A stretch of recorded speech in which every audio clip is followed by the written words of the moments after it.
Keep that noise going for our guests, Donal Logue, Robin Lord Taylor, and David Mazouz. So we have 2 mics for you guys to share, so share the love down there. I'll pass this one down. Oh, great. What's up, New Jersey? Hi. So we just have to point out that we have a party bus over here that arrived to come and give some support. If you guys want photos with some of my best friends, feel free to everybody stand up and show your shirts. Yes. Come on now, don't be shy. Yes! Look at those shirts.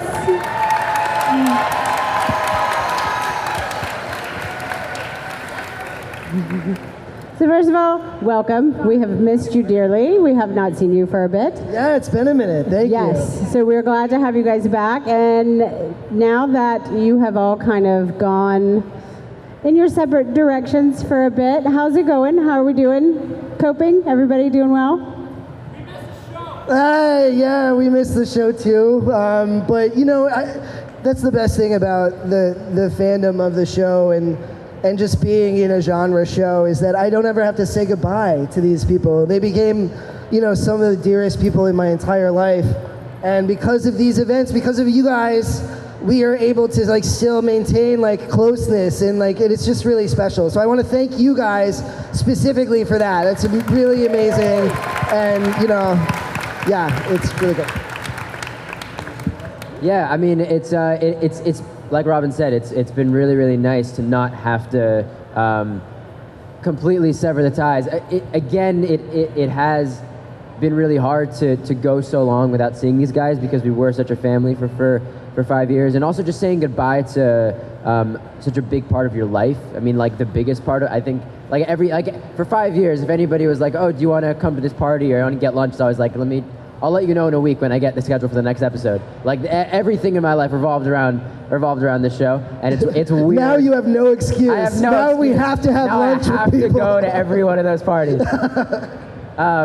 So it's weird. It's just weird not having this like massive monument that was like the center of your life just kind of gone overnight. But yeah, I mean, like Robin said, I love revisiting it, and I love coming to things like this. So thank you guys. Yeah. I mean, for me, because I'm 53, Gotham represented about 10% of my life. But for David, it was like 59% of his life. No, I'm kidding. But it's amazing, right, to think of like when we started where you and Cameron were at. But we miss each other a lot. But I have to say, we saw each other, not David, but Robin and I saw each other in Dortmund and Germany, which was amazing. And so we do get to run into each other. And I talk to Ben and Marina a lot, and but like they said, it's awesome to get together on the auspices of a convention and meet new friends and see old friends. Right. Yeah. Thanks, guys. So Donal, you recently just started doing conventions. Like this is what, maybe your 3rd or 4th that you've done? Yeah, this is my 3rd convention. I mean, we went to New York Comic Con in San Diego as part of promotion for Gotham, but for a fan festival type, this is my 3rd, so it's amazing. Chicago was my 1st, and so yeah, it's great. And I'm meeting a lot of people because they were like, you're the last Gotham person that I haven't met, you know? They come to David and I, and they're like, oh, you again. Like, hello. But guess what? They're back. But yeah, it's great. It's great. I didn't know, I have to say, I wasn't aware of how awesome it was until I stepped into it. So thank you so much. All right, well, guys, just a quick reminder, there is a microphone over to the left where the volunteers waving their hands. So if you do have any questions for our guests, you can line up behind the microphone and we'll get to them shortly. You guys mentioned, coming to these cons and how great it is to keep going. That works on our behalf too. Robin, I know I've interacted with you quite a few times. Yeah. Had you on my podcast before too. Yes. You shared a story with me that I'm sure you've probably shared before, but for anybody else who's in here, maybe you'd be willing to share it again. Sure. I had asked you about whether or not you had ever had an opportunity to meet Danny DeVito, who had portrayed, and you told me a story about how you just missed him. I relay the fact that I actually had met him, and you had a couple choice words for me afterwards, but I'm wondering if you'd be willing to share that story, and maybe if there's been any update to if you have met him yet. Right. Well, there are no updates yet, but yeah. So I'm like as close, like it's not even a full degree. It's like I'm half a degree away from Danny DeVito, in the sense that Carol Kane, the amazing Carol Kane, who played my mom on the show. Yes, give it up. She's fabulous. Also one of the most genuine people. Like, what you see, that's Carol, and it's a really special thing. But she and Danny are still best friends because they were on Taxi together for somebody. Yeah, totally. And so she like, when we were first working together at the beginning of the series, she was like, I talked to an admirer of yours the other night, and she was talking to Danny, and he had seen the show, or at least he had seen the pilot episode at least, and he was so complimentary of what we were doing with the character, and yeah, it was amazing. And so I'm just, now that I'm unemployed, I'm like, and there's one more season of It's Always Sunny, and they're filming right now. I like, please just get me on that show. Just like, I'll do background, I'll be a PA. Like, just to have a moment to say to Danny hello would be incredible. But I'm putting it out there, so we'll see. So no update yet, but we'll see. No update yet. Everybody out there, we can tweet to. I guess let's tweet to Rob McElhenney and see if we can make the Always Sunny thing happen. There we go. I love that. Because that'd be a lot of fun. So, David, I want to pose the same question on to you. There's been so many people have portrayed Bruce and Batman. Have you had an opportunity in your career to meet any of them yet, whether it be Keaton or Affleck or even Kevin Conroy, who did the animated series? I've been at a lot of conventions. I was at one convention with Adam West, and I really, really wanted to meet him. But to be completely honest, I didn't push it and really ask people to introduce me because I was really nervous and I was kind of scared. And I wanted to make a good impression. I met Ben Affleck. Ben Affleck is the only one that I've actually properly met and talked to. It lasted about 15 seconds, so there's not much to say. But it was at the Batman vs Superman after party, and he was really nice. We got a picture, and I was really, I was like, I probably looked like an idiot because I was just like, that's about all I remember from those 15 seconds. But I remember he was really nice. So, David, you grew up on this show, obviously. When you started, I know when you started, you were actually shorter than I was, and now, you spiked up. For you two, I mean, they always say, never work with kids and animals because they'll show you up every time. So, for Donal and Robin, what was it like working with him and watching him grow up? Because he's pretty stellar as far as acting goes. David is one of the most... I hate this question. Yeah, he hates this question.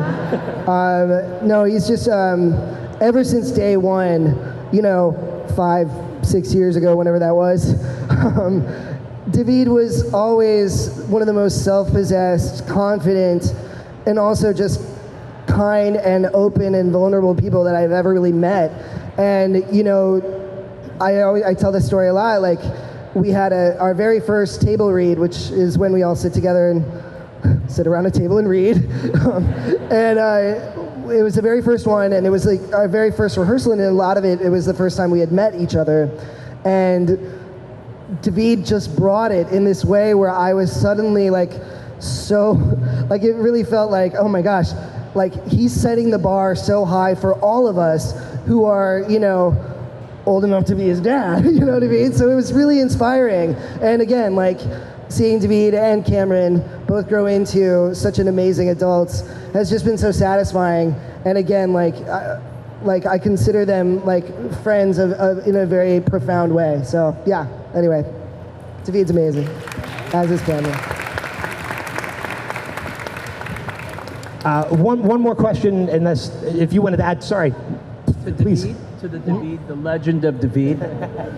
Well, a lot of my friends, Sterling Rush and Seth, and a lot of people worked with you on like earlier, and they were like, you don't understand how brilliant. I do understand now, of course, but he's been brilliant since the get-go. And what Robin said, and I would say this about Robin too, when we first showed up for the read-through, I was like, wow, they're doing all the hard work for us. Thank you. Robin and David were so brilliant. Obviously Sean, who we miss, who played Alfred, and but yeah, David is I shared a kind of a room, like right, we shared a door between David and his schoolroom, and I was like, whatever he was doing sophomore year of high school, and I mean, I went to a fancy college, I'm like, I can't do any of that shit. Like, I would kind of glance over and look at his schoolwork, and I'm like, whoa, what? I can't even talk to this guy about school anymore, right? Like, yeah, and so David's starting college in the fall, and he's going to Stanford. So he did that and played, right? He did Gotham and did all of this academic work at the same time, and it's so impressive. It's hard to tell you, like, this guy was working like 50-hour work weeks and pulling the most insane load at school, and we're so proud of him.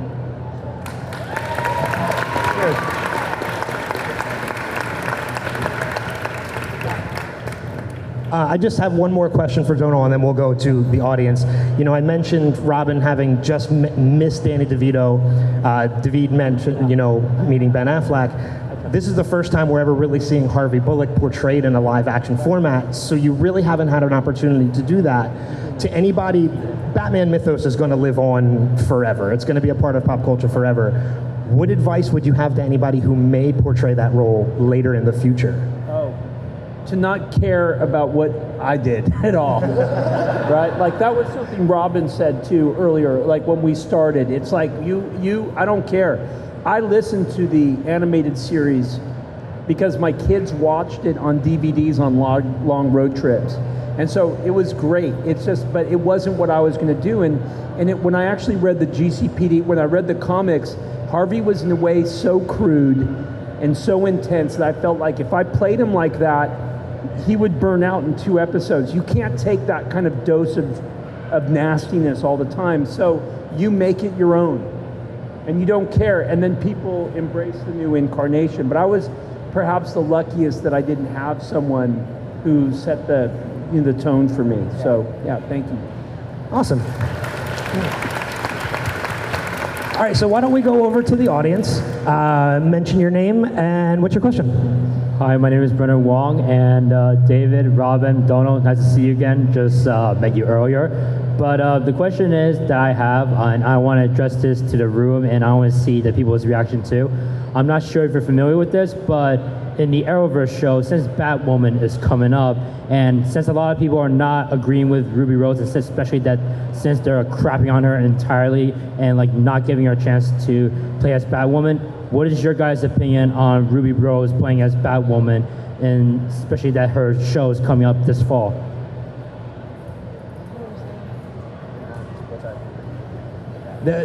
What was your opinion with, he mentioned with Batwoman being cast and being brought into the Arrowverse, what is your opinion as of Ruby Rose being cast as Batwoman? Amazing. These characters are timeless, and the more people who play them, the better. And the more like we see of them, the more stories there are to tell. I think that's so exciting. I mean, even in our show, you know, we're dealing with the Dark Knight right here, but we got to show parts of his personality that we have never seen before.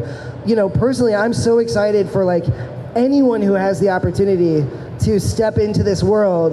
And it's just, and I would, you know, as any advice to them is like, you know, embrace the fandom, because like you guys, again, it's because of you guys that we had a show, that anyone cared. And yeah, it's just, it's the most fun, most fulfilling thing I've ever been a part of. And so I'm super excited for all of the new people coming into the Batman universe. Yeah. Does anybody agree in this room?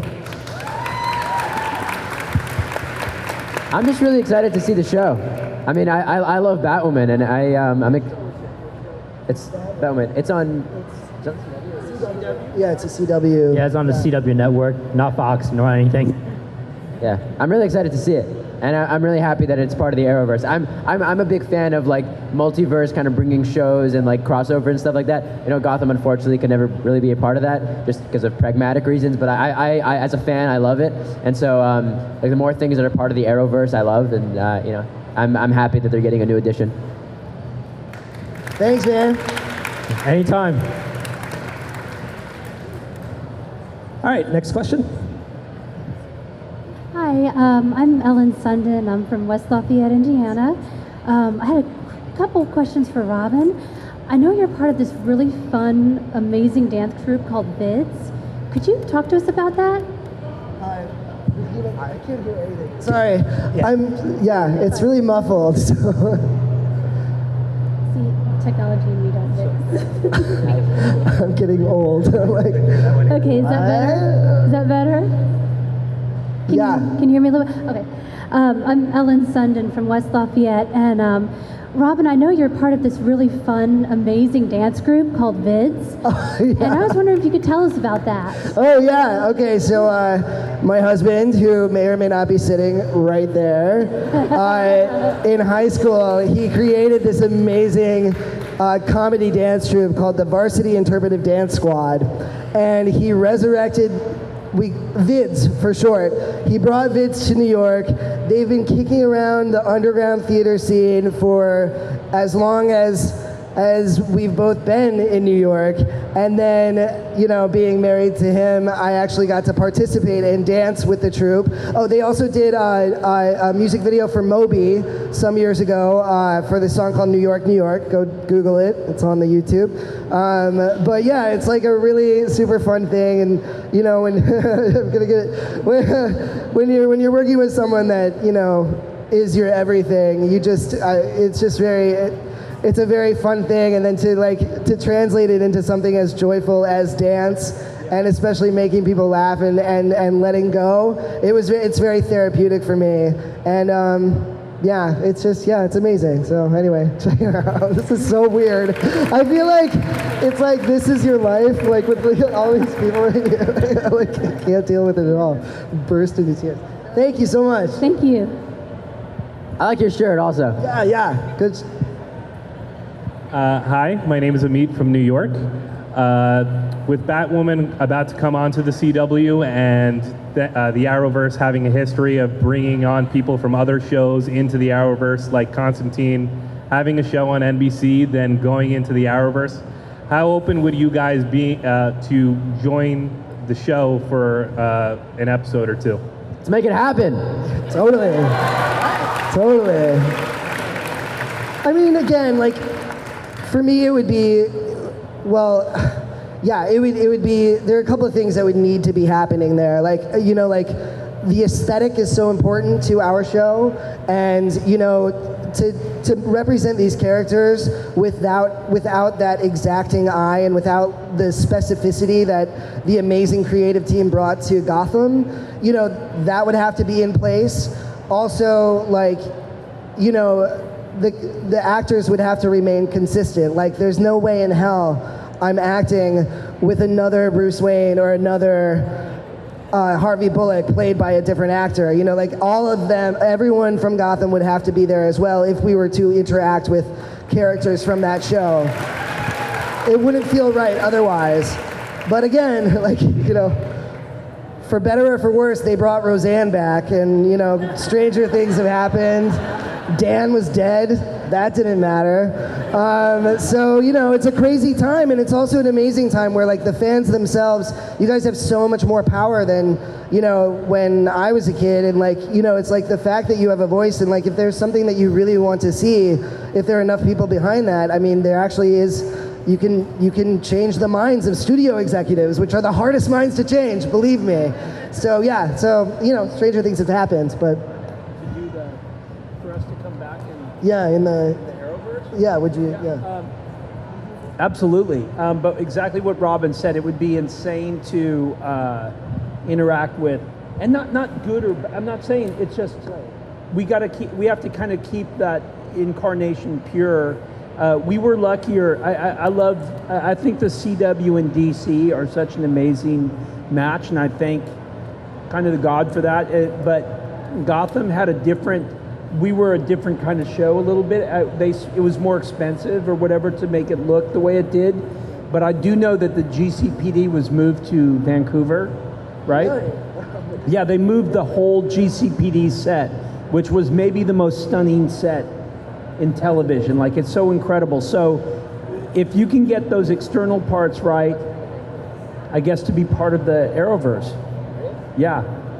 So, this is news for everybody. But yeah, so absolutely, man. I would never. I don't think that any of us are quite done with these characters.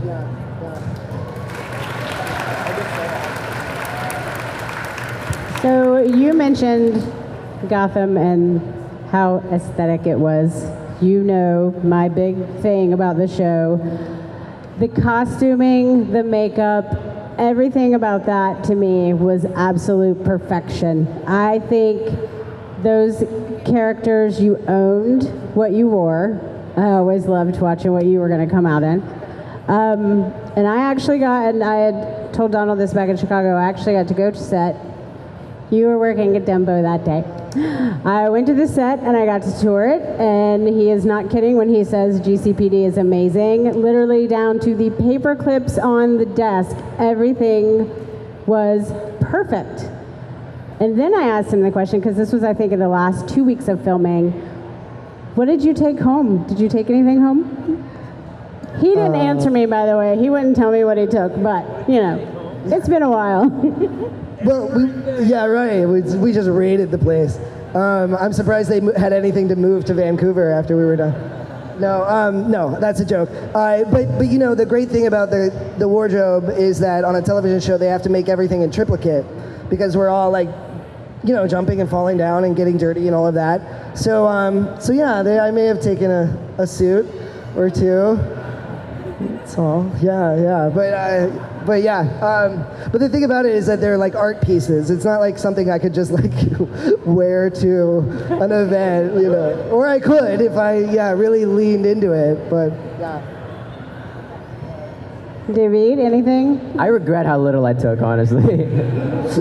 I really wanted Bruce had like a signature long coat in season 5 with the leather lapel, and I really wanted to take it, and I asked John, our head wardrobe guy, for it. He said, "Yeah, you can. We have like 5. You can have one." And I just forgot to take it on the last day, and I'm really mad at myself about that. Yeah, I mean, there's a lot going on the last day, and it was just very emotional that I just wasn't thinking about it, and so yeah, I forgot. But I did get a Roman lamp that I really like from the Wayne Manor set. That's now my bedstand. It's very cool. Yeah, I got some good shiz, but may or may not have gotten the Wayne Manor couch. But you know, we were really busy on the last few days filming, and so I've never taken stuff from movie sets, which is kind of a regret for me, or television. And so people were like, "Dude, did you get that iconic like leather coat and hat?" And I was like, "Oh, you know what? Actually, I didn't. I kind of wish I did, but for some reason I couldn't find it." You know, so I was with Ed Hebe the other day. So Ed's this guy that worked on Gotham. He's like, "Oh yeah, I got your hat. I took your hat and your coat." But for himself, not like I'm saving it for you. He's got it, dude. Because he was my stand, like, you know, he was like, and he did some doubling work, and so he was like, "I want it. I got it." Yeah, so it's like, that's mine. Yeah, it's mine. Okay. Well, I know that someone that is not here received their severed hand in the mail, so little Solomon Grundy maybe perhaps got his hand. Yeah. And I will tell you, when I was there, Sean was filming in his full Alfred attire. I may or may not have cried when I saw that. It was pretty awesome. Looks great. Next question. Hi, my name is Iris, and this question is for Robin. I wanted to know, how does it feel to be the only one now, and probably most likely for the future, the only sexy penguin?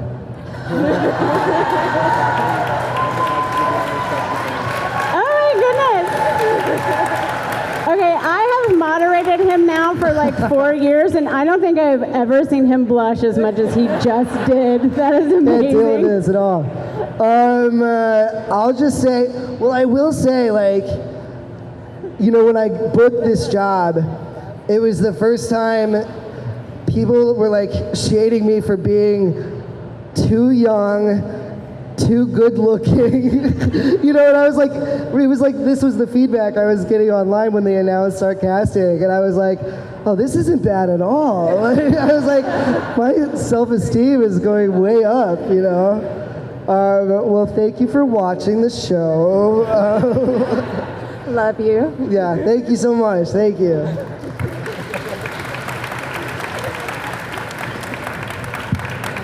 Go ahead. Don't be nervous. Hi, I'm Faith. I'm Faith. My question is, which episode was your favorite to film, but also which one is your favorite to just go back and watch? Favorite to film and favorite to watch. That's so hard. Oh, God. My favorite, there are a lot of favorite episodes to film. I guess, you know, I'm going to say that my favorite episode to film was probably the finale, just because it was so, the emotions were all right there, and we were taking these characters to a whole new place with, you know, and just seeing, yeah, and like putting the final touches on this thing that we've been working on for so long. So that for me, I will say that. And the favorite one to go back and watch, what's that? Oh, hi, my special effects makeup person, Crystal Silverowski is here. Yay! She did the nose, among many other things. Oh, good. There. Anyway, the favorite one to go back and watch, I don't know. Probably, well, because it's Gay Pride, I'm going to say it's the one where the Riddler-Penguin relationship really goes to a new place, let's say. So, yeah, that's the one. I think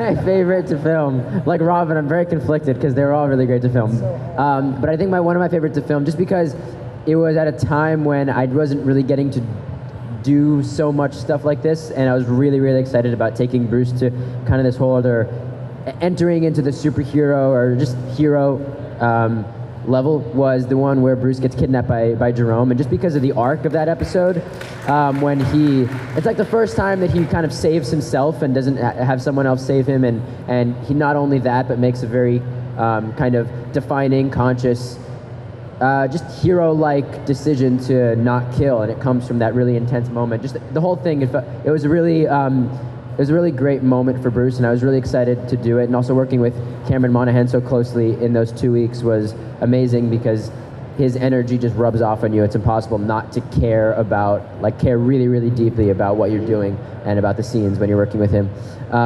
So that I think was my favorite to film. And then my favorite to go back and watch, honestly, I feel like I like just turning on a random episode when I go back and watch Gotham, because I think this is gonna sound super cliche, but it's just true. I think they're all great, and I don't want to go back to one and keep rewatching that one. You know, it's a waste. It was really difficult, but really incredible. The pilot. I really loved the pilot. I loved when we pulled Robin out of the trunk of the car, and Ben's got to march him to the end of the pier. And personally, I really liked Spirit of the Goat in season 1, because it was kind of a lot of Harvey. And I loved it in the last season when Dix comes back. So, but I think, I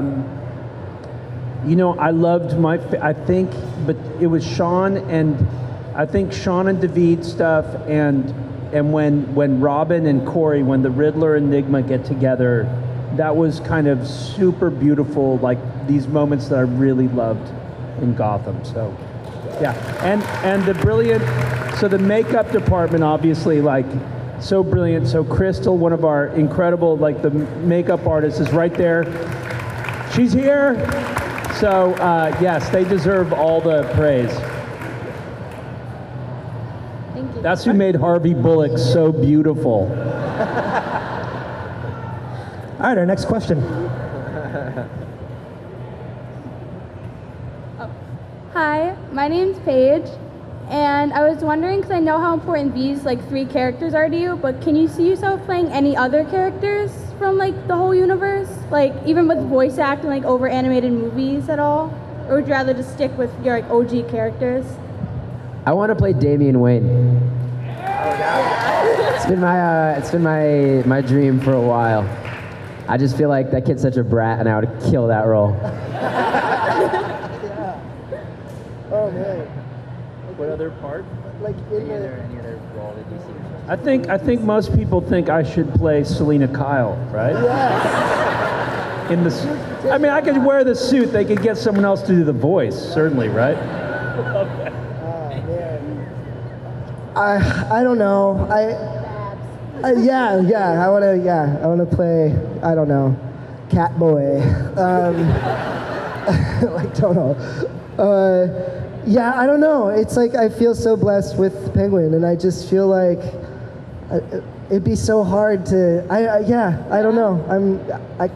Yeah. Thank you. Thanks. Thank you. Thank you. Yeah, and that's the one thing. I mean, the casting for this, it was so great. I mean, because it really honestly was just like these roles were made for you guys. I mean, and Corey with Enigma, I mean, he was just fantastic with that. So, I mean, I don't. Yeah, I could not picture anyone else doing any of that. Totally. It really reaffirms my belief in fate and destiny, because I feel like, yeah, this was set up to happen long before we knew it was going to happen. And, it just feels so natural. And then again, on top of it, beyond like how well someone is, how good of an actor somebody is, or how well they fit the character, really, for a show like this that kept it going and kept it special, was everything that you guys didn't see. It was just working with these people and working with the biggest hearted people with the smallest egos in the business, everyone being professional, showing up, knowing what they're doing, and believing in the spirit of Gotham and in the spirit of the show. That's what made it a success. And also, like, that's also the thing that you can't teach people. That's just that was like lightning struck, and they put together just a lovely family that will always be part of each other's lives. So yeah. Anyway, yeah. I'll actually take this question a little step further. Outside of doing another role in the DC universe, Robin, we know that you did a role in the Walking Dead universe as well. I feel it's safe to ask this question now that Gotham is over, but if you could be a part of any other franchise out there, whether it be Walking Dead, Star Wars, Star Trek, Marvel, anything, what franchise would you want to join? Big Little Lies. Or Schitt's Creek. Or, I don't know. I mean, I will say, like, I just wrapped a supporting role on season 2 of a show called You on Netflix. And I'm a fan of that show, and of season 1, and so that's been amazing. And I just feel very grateful that, and to just like broaden my horizons as an actor. Like that, doing something different, like outside of genre, is really exciting. But I don't know anything. I'm unemployed, so anybody has any ideas, I'll be at my table. I'm down to Star Wars. Maybe, I don't know. Yeah, those are out of the options that you gave, I'd pick Star Wars. I need to see a list though. I actually got offered a part in Star Wars that I couldn't shoot because of Gotham. And I was like, honestly, you can't. You know what I mean?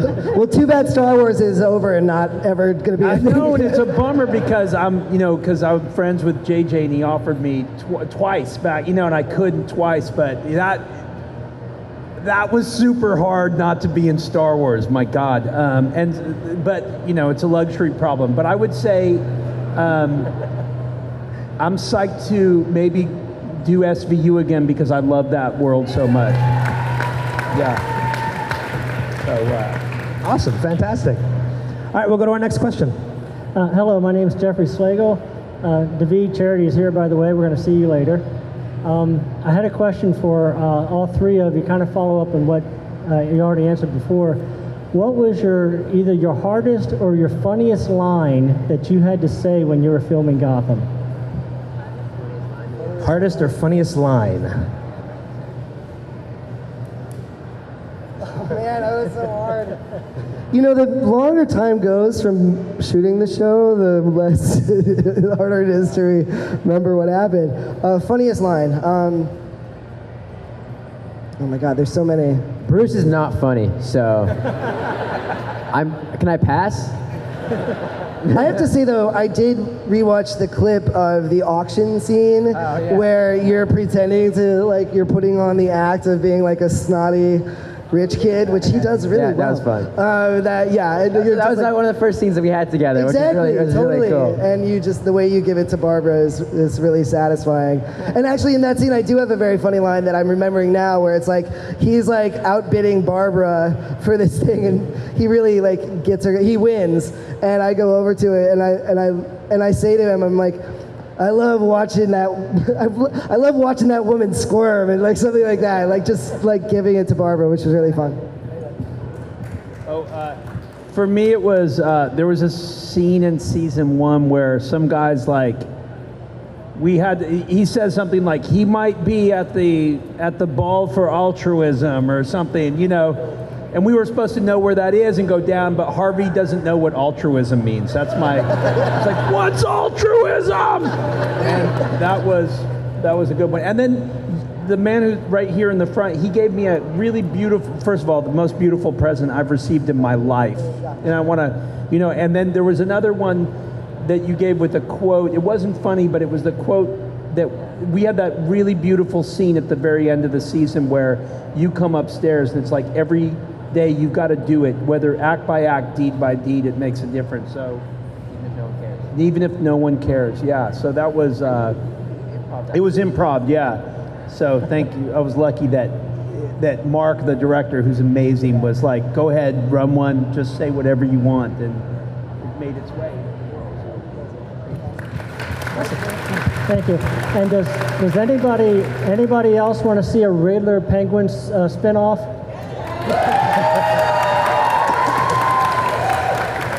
All right. I know we're approaching the end, but we're going to try and get in 1 or 2 more questions before we wrap this up. So what's your question? Hi, my name's John. I was wondering if you could cross over to any one of the other DC shows like Arrowverse or even other DC shows that are on TV, which one would you cross over into? What of the Arrowverse shows or Flash? I would like to go to the Flash because, like, I love those actors as well. We see them in this circle a lot, and they started when Gotham started, so we all like got on this train together. So I think if I were to jump into any of them, it would probably be the Flash, you know. And he could go back in time and like go, you know, you make it make sense, you know. Yeah, same. Yeah, absolutely. I'm friends with Tom Cavanaugh from way back, and I would go to Flash. Yeah. Thanks, man. Thank you. Awesome, thanks. All right, next. Hi, my name is Cullen, and now that sadly the show is over, is there any like scrapped ideas for your characters that you would like to share? Scrapped ideas for our characters that we'd like to share. Oh man. Harvey could fly. Yeah, well, you know, I will say, like, you know, unfortunately we had a sort of a truncated final season. It was initially it was 10 episodes, and then it was 12 episodes. So, you know, naturally in TV land, and especially these episodes are only 42 minutes long, it's not a lot of time, especially considering how many characters we had and how many things we set up.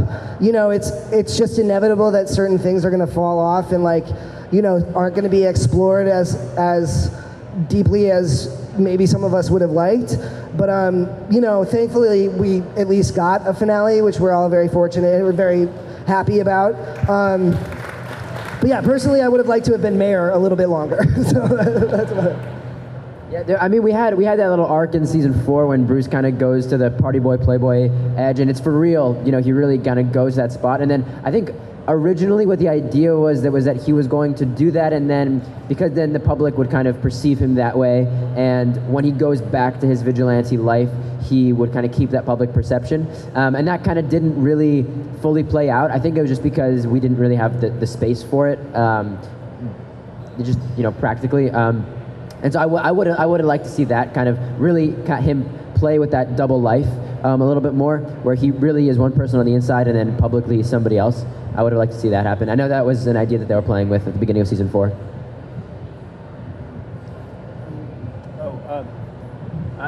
I had so much funkiness going on in my life. I think I was the only one who never hit them up and said, what's going on with my character and where am I going? I was just like, whatever you write's cool. And I may change some of it. Thank you. All right, thanks. All right, we got time for one more question, and then we're going to have to wrap it up, unfortunately. Hi, my name's Nikki. I have a question for all three of you. How long did it take to do the show and the makeup for you guys? It depended on what kind of makeup we were doing. Crystal's a good person to ask. But I know like there were some episodes when I had like the circus makeup that took a while. But honestly, I didn't have it. I think Robin has a prosthetic nose. He can talk about that. But yeah, for me it was about we got it down to like 35 minutes by the end there. But for the nose, but then the hair is a whole other story. That was like another 35 minutes and then another 15. All in all, it's generally about an hour and a half of getting like physically into the character of the Penguin. But again, it depended on who you were talking to because I had the fake nose and everything. You can ask John. After I got my ADD is so insane. Like after 38 seconds, I'm exploding. I'm bursting. I'm getting right, Crystal. I'm getting out of a chair. So I'm the worst, right? I may be the worst person to try and apply makeup to in the history of the world. She's nodding. Yeah. Thank you. Thank you. All right, well, thank you guys for your questions. Gentlemen, thank you for joining us on stage. Thank you guys so much. Make sure you go over to their tables and visit them while they're out on the floor. Thank you guys once again. One more round of applause. Thank you. Thanks for watching all the way to the end. You can subscribe here to subscribe to the channel. There's more videos off to the left. And Mr. J says, don't forget to ring that bell button for more notifications.